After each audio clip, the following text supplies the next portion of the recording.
Okay, so hello, we are here with Mahaveer Raghunathan. He's a professional racing driver from India. He's a he's a tested Formula One machinery before. Hello, how are you doing? Yeah, I'm good, Hendrik. How are you? Yeah, I'm doing fine. And yeah, I mean, right now, how's the season going so far? This year I had to take a break due to some reasons, but I'll be back with winter tests in October and do the full season next year with in Italian GT. Also, I'm looking to race in a winter championship, so I will know about that in the coming weeks. Yeah, Hmm. And how did you get started out? How did you get introduced into motorsport initially? yeah. I started in karting in India. I like the cars a lot from a very young age. So from karting onwards, I started to race. I started a bit late, around age of 12. But through karting, I started motorsports. Hmm. Do you like remember the first moments that when you started? Yeah, I started in Amaron Karting Challenge. I won the first race here in India, and that's how I fell in love with motorsports. So then I, step by step, I moved up the ladder. Hmm. And you're one of the only three Indian drivers who have tested F1 cars, so that's a big achievement. But why do you think that, despite having such a huge population in India, they have such few drivers at the top level? But I think before motorsports was not so well known in India, but in the last 10 years, it's grown up massively. There are lots of drivers from Formula 4, Formula 2 everywhere. So I think now Indian motorsports is growing a lot. And also many races happening in India. They're also looking for the Indian Grand Prix to happen soon. So I think it's growing quite well now. Hmm. And about the tests themselves, how did it feel to drive an F1 car? Well, two F1 Yeah, cars. yeah, to drive the Formula One car was very special. It was of course very big step and quite difficult because it's the fastest car in on the planet. So yeah, the downforce was a lot, the power was a lot. So to get used to it was a big challenge. I think it was fine and I got used to it well. Hmm. You drove both the Alfa Romeo 2019 and the 2020 McLaren. How did they feel differently to each other? Of course, the Alfa Romeo one was previous generation car, so it was the fastest generation, I think, in Formula One. So it had a lot of downforce, lot of braking capacity and stuff. Also, it was during the Grand Prix weekend, just after the Sunday in Hungary. So the track grip level, that was the fastest car I ever driven. Hmm. I mean, you have tested the F1 card before. Was there any possibility of you becoming an F1 driver? Due to some reasons, I couldn't race afterwards in Formula 2, so I moved to GTs. So of course the reason, so the yeah, so of course I had to move to GTs. So there was not a possibility to become a Formula One driver during that time. But yeah, that's how it is. Hmm. And what about, right now you mentioned that you still have plans to return to attempt reaching F1. Could you explain them a little bit more detail? Yeah, that's the long-term goal for I think any racing driver. So that's what I meant. I didn't mean specifically in a very short term or something like that. But yeah, I'm hoping to do well in GTs and win more championship races. And then let's see, maybe in the future. Yeah, that's the goal. Hmm. Have you like talked to any teams yet? Or No, I'm looking to find a good championship next year. Hopefully, I do it. And then I want to perform well next year, like how I did in 2025. So that's the main goal now. So I haven't spoken to any teams or anything for now. hmm. And once, if you do get to F1, what do you hope to do there? Yeah, of course, the goal is to do well and win as in any championship you take part. So that's the most important thing. Mhm. And does that involve a possible return to FIF2 or FIF3? I don't think so in the near future because I think I'm 27. So for Formula 2 or Formula 3, it's a bit too much. But of course, I hope to do well in GTs, then go to hypercar. So WEC GT3 and then hypercar. So I think that will be the possible ladder or realistic one. Yeah. You did drive in F2 back in 2019. I think people nowadays are, saving the distances. They're realizing how difficult this category is. How difficult was the jump for you? Yeah, it was quite big jump because I raced only 1 year in Formula 3 before, and then I moved to Formula 2 with not and 1 year in F4 before that, so not much experience. So yeah, it was a bit too early and a very big step. But I got to race in Formula 2 and I had the opportunity to do it that year. I didn't have the opportunity to do it later or earlier. So I had the opportunity, so I did it.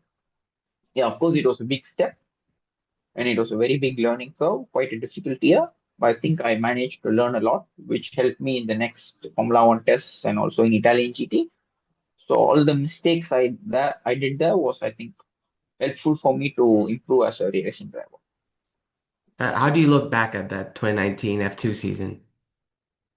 Yeah, so it was a very difficult year, of course. I didn't have much experience in the Formula One weekend, and in F2 you have very less mileage before the race. There's no testing available apart from the preseason tests, and the track time is very limited. So of course it was very difficult. And also I would yeah, it was very big step, also a very powerful car from what I've driven before that. So yeah, it was a very difficult year, but I managed to learn a lot and which I put into good use in the Italian GT. So it was fine. Yeah. Hmm. And how different was that F2 car to the F1 cars you drove? I think F2 cars have a lot less grip and also very less track time. So to adapt to that during the race weekends is very difficult unless if you have driven GP3 or FIF3 before, it will be much easier. But I didn't do that. So to adapt to that car during the race weekend was a bit tricky. Also, there's less grip, less aero. The car moves a lot more. So yeah, that's the main thing. Hmm. What would you say is your favorite car you've ever driven? I think favorite car would be the Ferrari 296 GT3, which I raced last year with because I won many races with that and got many podiums. So that's the favorite car I think I've driven. Hmm. And what's an F1 car that you would like to test in the future? Yeah, I mean, to get an opportunity to do it again will be great. So any opportunity I get, I'll be very happy with it. It's not like I can choose which one because to get opportunity is very rare. So whatever I get, I'll be happy to have. Hmm. And you drove in F1 cars both in Portimao and in the Hungaroring. How special was it to race in these tracks? Yeah, it was a very special feeling, especially to do it in Hungaroring for the first time. It was very special and a dream come true because it was after the Grand Prix weekend during the official Pirelli test. So it was with all the other teams and other drivers. So it was the first time for me in the car. So it was an amazing feeling to get used to the downforce, the power, the grip. It's so unbelievably fast because you can't imagine how fast it is. So it was a very good big feeling. Also in Portimao, it was a very good test. It's very high speed track, especially turn one last corner. So it was amazing to do it. Hmm. And what would you say is the circuit that you have most enjoyed so far? Most enjoyed would be Monza, Imola, especially Imola. I think I like the circuit a lot, and that's the one I've enjoyed the most. Hmm. And I mean, you've driven in a lot of historic circuits, but you've sadly also faced a level of criticism that not a lot of drivers had to deal with. How did you block out all of this mockery and find the motivation to keep racing, keep going on? I think the most important thing for me was to improve myself and learn from my mistakes. And I think I managed to do that. So that was the main focus and motivation. And I knew when I do that, like I did last year, all the criticism and all the things in the past to go away. So I'm happy I managed to do it and keep focused on working hard and getting better at myself. Yeah, it's a good way to approach it. You know, you see like a meme or you see something that's kind of off-putting. I mean, and you put in the effort to improve. That's your philosophy. And I Yeah, mean, yeah, of course, because that's the only thing in my control. Yeah. exactly.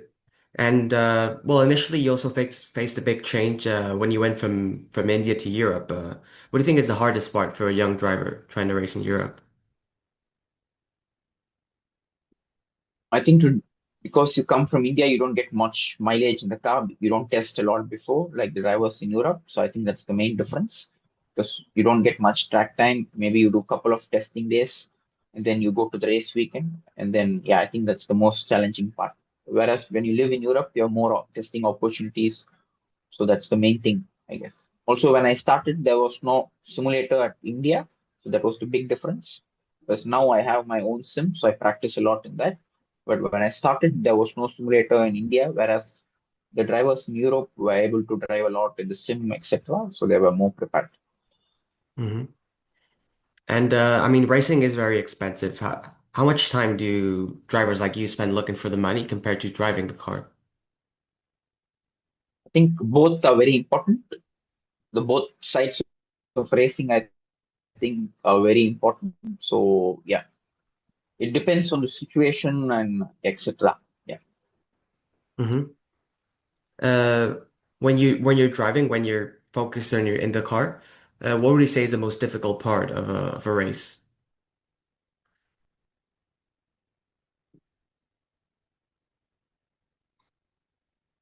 I think the most challenging part of the race is the start because you're bunched up and with all the other cars. So the first 2 or 3 laps are very crucial to not lose any positions and make sure you gain the places. And then the next challenging part is when the safety car restart or something like that because the tires are cold and you need to have good temperature in the tires. If not, you're going to lose positions and stuff like that. So I think these starts and the safety car restarts are the most crucial parts, the most challenging ones. Hmm. In your career, you faced a lot of very good drivers. What do you think is the hardest rival that you faced? Think there's no specific person, but rather in Formula 2, it was very hard because all the drivers were very experienced and very good. I think that was main. Also, last year in Italian GT, there were very good drivers, like factory drivers in some teams. So I think that was also quite challenging. So let's say these 2 years were the most competitive ones. Mhm. And do you like more racing in the wet or in the dry? I like more in the dry because I have more experience racing in the dry. But wet is also challenging, but I think I prefer and like more racing in the dry. Yeah. Mhm. What would you say overall is the best lesson you've learned in motorsport so far? It's to focus on yourself, improve your skills a lot. You can always improve and do better. So the main thing is to work hard and improve myself. That's the most important lesson I think I've learned. Hmm. I mean, we've seen a great progression from you and in the last few years. Um, and right now, you're going to be doing Italian GTs from winter onwards, right? That's what you said. Yeah, the plan is to test some GT cars this winter and hopefully I get to race in a winter championship. I'm not sure about that. And then next year race again in Italian GT and hopefully win it. Hmm. And what is something that you would change in motorsport? I don't know because I mean I'm not in a position to change anything, so I can't comment on that. Okay. When you retire from motorsport, what do you hope you'll be remembered as? I think I have a lot more to achieve still. I think if there's something I'd be remembered as is Mahaveer is a driver who has improved himself and overcome all the hardships and become a race winner and a driver who's fighting for multiple podiums and wins. Hmm. In any specific category in the short term? Yeah, my short-term goal is to move to FIA WEC and do well there. So that's the main goal now Hmm. And because that's the top in GT ladder. That's the pinnacle of GT ladder. So that's the goal. yeah, that is true. And then do you dream of maybe even winning 24 hours of Le Mans? Yeah, of course, that would be great. That's a dream for any racing driver. And 24-hour Le Mans is part of WEC. So that's what I meant. Actually. Do you have any circuit that you haven't raced in yet that you would want to race in the future? I haven't raced in any USA tracks, so maybe that would be great. And also to Le Mans, I've never raced there, so that will be a new experience and a challenging one to race there. Yeah, Hmm. And I mean, you've raced in some very good circuits. And when you race in FIF2, you have some very nice circuits you raced on. What would you say is the most special one you raced on there? the most special one would be Monaco because it's very narrow and tricky. And yeah, it was the first time for me there, so I think that will be the most special. And the feeling you get when you go close to the walls in very high speeds, you don't get it anywhere else. And then also Spa, because with a fast car like Formula 2 in El Rouge was amazing experience. So it's Spa and Monaco. Mhm. What about your time in Boss GP? You raced in the Formula class. How were those cars? Yeah, it was a very powerful car because it's quite close to Formula 2. So it was a very good experience to race with high powerful and high downforce cars. Also in all the European tracks. So that was a very good experience, let's say. Mhm. And when you still race in Europe, but when you started racing in Europe, I mean, you faced quite a lot of good drivers. Some drivers that even went into go to into F1, like Nick De Vries, and some of the best engineers as well in the world with MP Motorsport. Do you have any special memories that you have with those people from the F1 weekend? Yeah, it was a very big opportunity race in Formula 2 and during the Formula 1 weekend, of course, with MP Motorsports. And I have good memories with them. And they taught me a lot and I learned a lot from them. So it was a very good experience to race with MP Motorsports. And I think I worked quite well with them. They were really happy with how I worked with them. So yeah, everybody in the team were very good and very helpful. So it was Hmm. Do you have any like funny anecdotes from the paddock back in the day? no, it's quite long ago, so I don't remember much. It's more than 7 years, I think now. So I don't. Sorry. And Yeah. yeah. Any other track that you would like to talk about in that you've raced that you've really liked and you like to go through technically? Yeah, Vallelunga was very special because I won my first overall GT race there last year, beginning of the season. So that was a very big memory, which will be with me for a long time. So I think that was a very special track, and when I returned there, I think I'll remember it a lot. So Vallelunga is a very special circuit to me. Ah, Vallelunga. Yeah, yeah.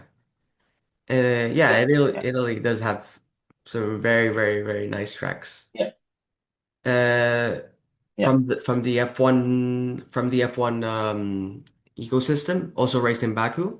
That's a very special track as well. Very close to the walls. How did that feel? Yeah, it's very high speed circuit close to the walls, very less grip because it's a street circuit. So it was very challenging and yeah, very good track. Hmm. And yeah. What about any other circuit in FIF2 or in GTs that you would like to talk about? It's really, I think it's really interesting to see, this perspective of a racing driver, inside of the car. You know what I mean? Yeah, I think Imola is a very special feeling to drive because it's very fast and it's also uphill, downhill, a lot of elevation. So when you drive in the car in a circuit like that, it's very special and thrilling. Also, the curves in Imola are quite big. So when you take them, you jump over in the car. So you have a lot of adrenaline rush. So I think to drive, especially in Imola, is very nice feeling and you like it a lot. I have to ask you, since I'm from Catalonia, I'm from Barcelona, about the circuit of Barcelona, Catalonia. How did you feel out there? Yeah, it's a very special circuit because I think it's the first circuit I drove and tested when I came to Europe in 2013. So it's the first time I drove on a European track. It was the old layout, of course. And like, for example, turn three, turn nine, the very fast corners and the tricky last sector, I think those are very good. So yeah, because for example, turn three, turn nine is very fast. and also the last sector is very tricky. And the old layout was even more tricky with the chicanes. Barcelona, when I tested the in Formula 3 before. So yeah, it was very special track and of course one of my favorite ones. Hmm. You mentioned the first time you raced in Europe was in Barcelona. How did it feel to drive in Europe for the first time compared to racing in India? Yeah, it was very special because I tested the Formula 3 car there first time in Barcelona with very high downforce car, nothing like I've done before that. So to get used to the grip levels, the brakes, downforce, especially in a high speed and high downforce track like Barcelona was very challenging. So yeah, very good learning curve and step for me. Hmm. Do you remember racing in Silverstone? That's another very historic circuit that a lot of racers talk about. Yeah, yeah, I drove that in Formula 3 and then Formula 2, especially through Maggots, Beckett's, Turn 1, and Cops, especially in a Formula 2 car, it's very fast and it's not easy to get the balance right. So, yeah, of course, Silverstone is, I think, one of the most challenging and high speed circuits in the calendar. Hmm. And let's go now to Bahrain. Bahrain, the Sakir. How was that?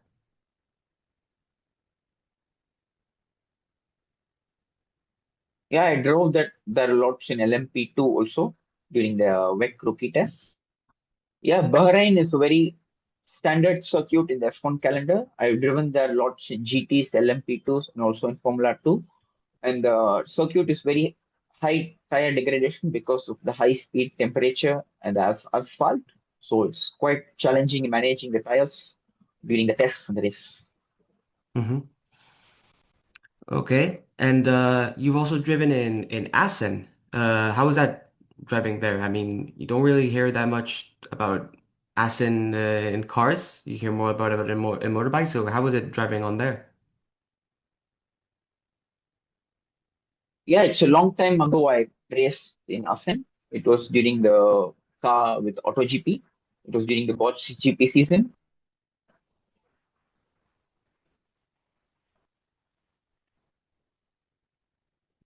Yeah, Assen I raced 10 years ago.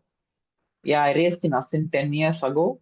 So long time, very high speed circuits, and the last sector is very challenging and risky. I drove it in the AutoGP car with a lot of power. So it was a big challenge there, especially in the last sector with the high speed flat out sections. Also, overall, the track is very fast flowing in nature. So it's a very special feeling to drive like in Spa.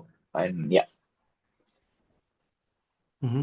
And finally, Yas Marina. How did Abu Dhabi feel?